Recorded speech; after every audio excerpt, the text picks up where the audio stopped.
E o Senado confirmou na noite dessa quarta-feira a prisão do parlamentar petista Delcídio Amaral. Quem é que não acompanhou pela televisão cada voto, cada discussão, cada choradeira?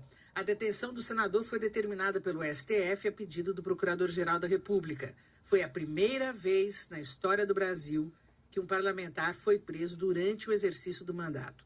Foi uma semana conturbada, também com a prisão de um amigo íntimo de Lula, o pecuarista José Carlos Bunlai. Sobre esse momento de descrédito, de falta de referência, de instabilidade política, com Brasília pegando fogo, vamos conversar com uma das principais lideranças do país, a ex-senadora e ex-ministra Marina Silva, fundadora da Rede Sustentabilidade. Marina, bom dia. Bom dia, Silvia. Como é que a senhora se posiciona neste momento? Como ex-parlamentar, ex-filiada do Partido dos Trabalhadores, você concorda com a prisão do senador Delcídio Amaral, da maneira como aconteceu? 7h42. Repita. 7h42. Estamos de volta, então, com a conexão com a senadora Marina Silva. Senadora, então, qual é a sua posição a respeito do que aconteceu ontem como ex-parlamentar, ex-filiada do PT? A senhora concorda com a prisão do senador Delcídio Amaral? Concordo com a prisão. Os fatos que foram elencados pelas investigações, pelo Ministério Público, a decisão do Supremo em relação ao fato de que ele estava bloqueando as ações da Justiça de forma permanente, justifica, sim, a prisão do senador. Nós defendemos desde o início que a sessão fosse uma sessão plenária aberta, não fosse secreta, que não fosse voto secreto, exatamente para poder trazer a política para a luz. Toda vez que a política se expõe ao crivo da sociedade, ela, de certa forma, contribui para que se tenha decisões que são acertadas. Se aquela sessão fosse secreta, se o voto fosse secreto, poderíamos ter outro resultado. Mas o fato de termos uma sessão aberta, sem o subterfúgio de fazer acordos de bastidores, permitiu que a decisão da Justiça, o trabalho sério do juiz Sérgio Moro, da Polícia Federal, do Ministério Público, pudesse ser visto como consequente e passivo da confirmação do Senado da prisão do senador. Nós estamos vivendo um dos piores momentos da história do nosso país. Nós já temos os 2 tesoureiros do partido do governo presos. Agora o líder do governo está preso com provas fartíssimas de que estava não apenas bloqueando a ação da Justiça, mas com um plano para dar fuga a criminosos que saquearam o patrimônio público, no caso, a Petrobras. Então, é um momento dramático da história política do Brasil, como jamais se imaginou. Quando a gente pensava que estava já no fundo do poço, a gente descobre a cada dia que está num poço sem fim. Sim, deixa eu perguntar para a senhora, bom dia, Marco Antônio Villa, perguntar à senhora o seguinte, justamente sobre isso. O Petrolão faz parte do que o ministro Celso de Mello, no mensalão, num dos votos da ação penal 470, naquele momento, a gente achava que era o maior escândalo de corrupção da história do Brasil. Chamou de projeto criminoso de poder. Hoje sabemos que o mensalão foi meramente, como diz um outro ministro da Suprema Corte, caso de juizado de pequenas causas feito ao Petrolão. E o Petrolão irrigou as campanhas presidenciais, e já está aprovado, em 2006, 2010 e 2014. Nas 2 últimas, a senhora foi candidata a presidente. Portanto, não é uma ação isolada de um grupo de pessoas, né? É uma ação de um partido que age de forma criminosa, que interfere diretamente na eleição. A senhora sofreu isso especialmente em 2014, quando em certo momento da campanha, no primeiro turno, a senhora estava em primeiro. Então, a questão que eu coloco para a senhora é a seguinte, tudo isso não pode ter ocorrido sem anuência ou sem a complacência ou a participação direta ou indireta através de assessores da presidência da República. A pergunta que eu falo para a senhora é o seguinte, e o impeachment? A senhora teve 22 milhões de votos, isso era uma referência política brasileira. Por que a senhora se coloca contra o impeachment quando nós temos um governo criminoso?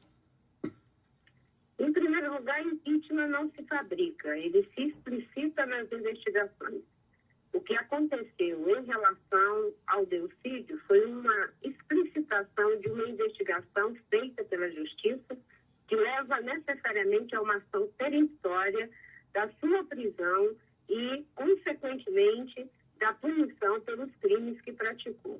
O que eu tenho dito é que, uma vez no decorrer das investigações, explicitando-se causas materiais que levem a uma comprovação do envolvimento direto da Presidente da República, se deve cumprir o que está na Constituição e o que está previsto na lei. Não é? Nesse momento, nós temos que ter uma atitude de não ter dois pesos e duas medidas. Eu tenho insistido desde o início que a forma mais efetiva de fazermos com que o país possa avançar no combate à prevenção à corrupção, aos maus governos, é exatamente darmos apoio às ações da justiça. O juiz Sérgio Moro deu uma declaração dizendo que a corrupção no Brasil ela é sistêmica, profunda e permanente. E é exatamente o trabalho da Polícia Federal, do Ministério Público, do juiz Moro, que deve receber o nosso apoio para que eles possam explicitar quem tem envolvimento direto com crimes de corrupção ou qualquer que seja, independente da função que ocupa. Ninguém na República está acima da lei. Agora, a lei precisa ser observada. Esse não é o momento de você ficar fazendo frases de efeito, de querer o caminho mais fácil da popularidade. Esse é o caminho de investigar para encontrar a verdade. Seja em relação a presidente, ao senador, ao banqueiro, a quem quer que seja. A justiça, nesse momento, está com a palavra e ela é a mais efetiva para que possamos tomar decisões com base na Constituição. Então, a senhora acha que não há, pelo que a senhora tem informações, o que nós sabemos, que não é pouco, né? Basta ver as gravações que realmente acho que envergonham, que nós ouvimos ontem, do senhor Delcídio Amaral, envolvendo o Nestor Cerveró Filho, contando a questão que envolve tanto o ex-presidente Lula e amigos íntimos do presidente, como o senhor Bunlai, que está preso, e que...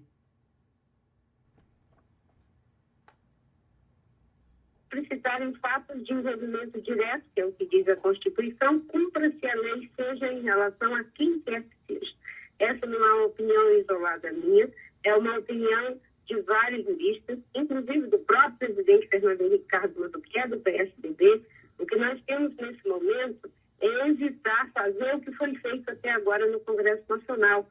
Por exemplo, dois grupos, uma parte da oposição blindando um dos envolvidos também na Lava Jato, que é o presidente da Câmara dos Deputados, o deputado Eduardo Cunha, para que ele não tivesse as consequências dos crimes que praticou, porque esse grupo era favorável ao impeachment. E os que são contrários ao impeachment da base do governo, igualmente blindando. E as investigações explicitaram informações que são peremptórias que levam à exigência do seu afastamento. O que eu tenho dito é que nós não vamos ter dois pesos e duas medidas. Da mesma forma que, ao se explicitarem diretamente o envolvimento do presidente da Câmara, nós o levamos ao Conselho de Ética para o seu afastamento, tendo as mesmas provas peremptórias em relação a presidente da República,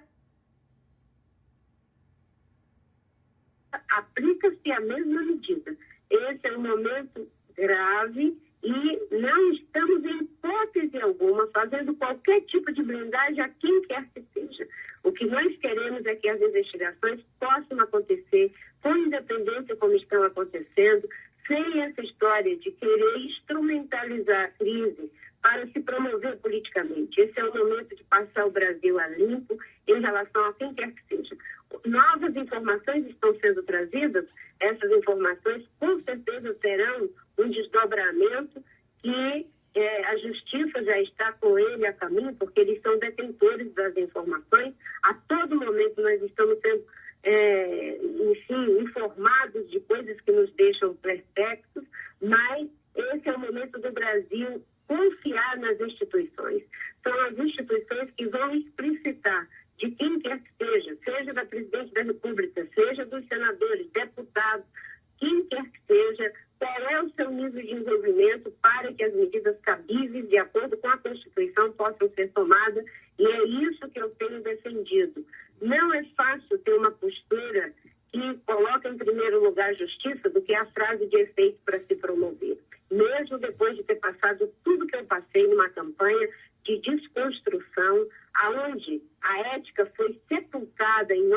projeto de poder. Não é? Eu não tenho uma posição em relação a tudo isso que foi feito comigo, uma posição de vingança. Eu tenho uma posição de defender aquilo que é o correto do ponto de vista institucional, do ponto de vista da Constituição. Não é? Essa, no meu entendimento, deveria ser a postura de todos aqueles que estão preocupados com o Brasil, de colocar o Brasil à frente antes de seus projetos de poder. Senadora, eu queria mudar de assunto, fazer uma pergunta. Nós aqui no nosso Jornal da Manhã, algumas vezes perguntamos qual seria a sua opinião sobre essa grande tragédia que aconteceu em Mariana. Nós não ouvimos em nenhum momento a sua indignação, porque a gente imaginava que com a sua gigante carreira e militância, né?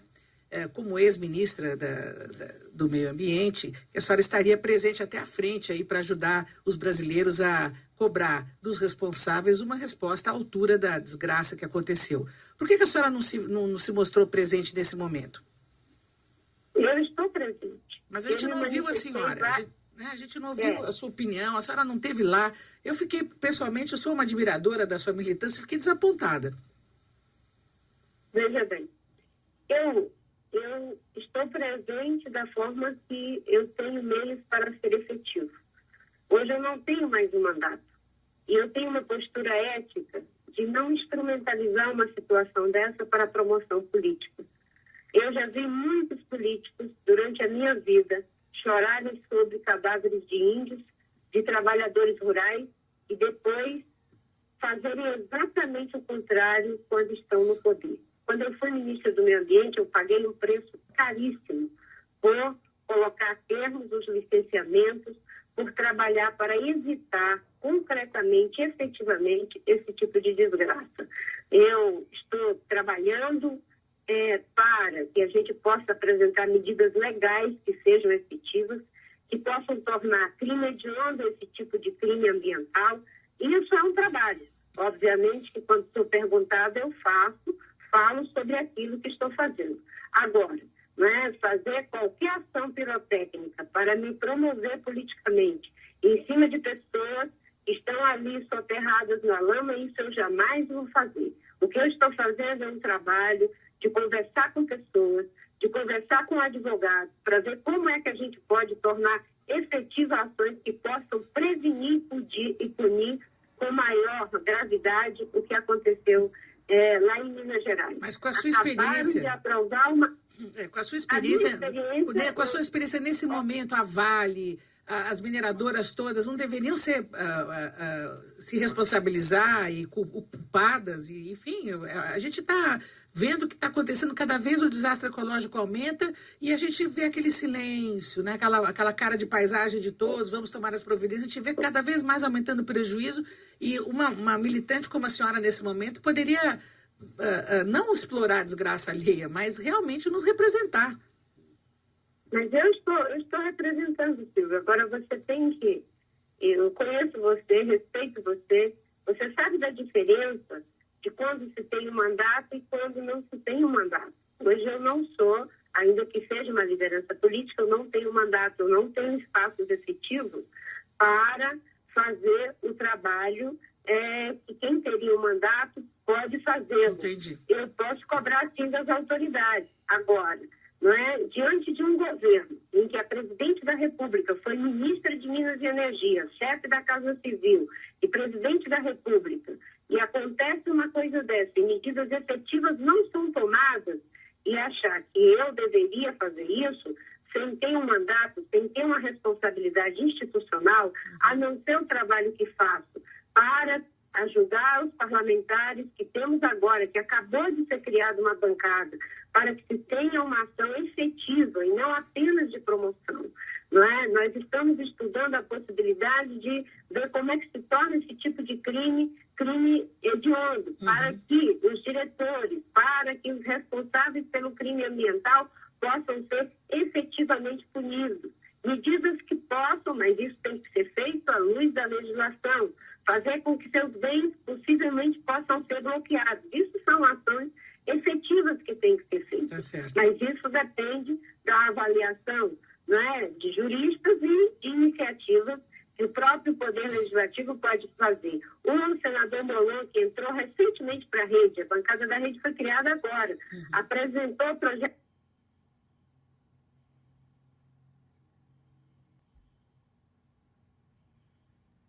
falado que a gente tem que ter como base o princípio da precaução, de que não se pode ter uma atitude liberal diante de coisas que podem levar a prejuízos de perdas de vida, econômico, material e ambiental, como aconteceu em Mariana. Eu estou fazendo a minha parte com os meios efetivos de que disponho, mandando, digamos assim, dando a minha contribuição naquilo que é efetivamente possível.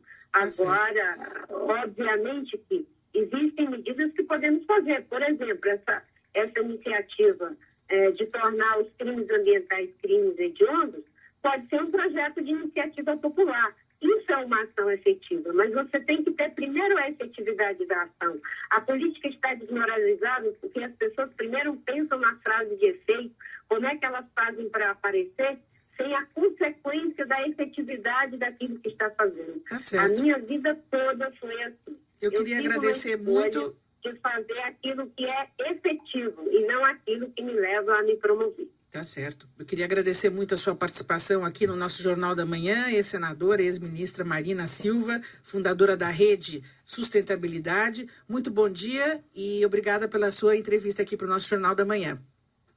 Eu é que agradeço. Um bom dia a todos os seus ouvintes. Muito obrigada.